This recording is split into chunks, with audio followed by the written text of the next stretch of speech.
Hey guys, and welcome back to this channel. In this video, I'll be showing you guys how you can sell your pets and grow a garden. Super simple. For instance, your inventory is full and you have too many pets. To sell them, just go to the pet egg section and then talk to Raphael. You're going to bring out like a pet that you want to sell. For instance, a stray cow.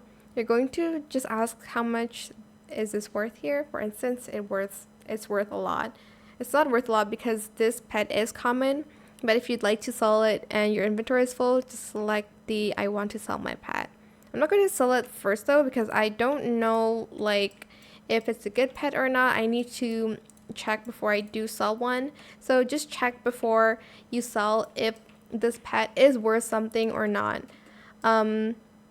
But yeah, that is how you can sell pets and grow a garden. I hope it was helpful for you guys.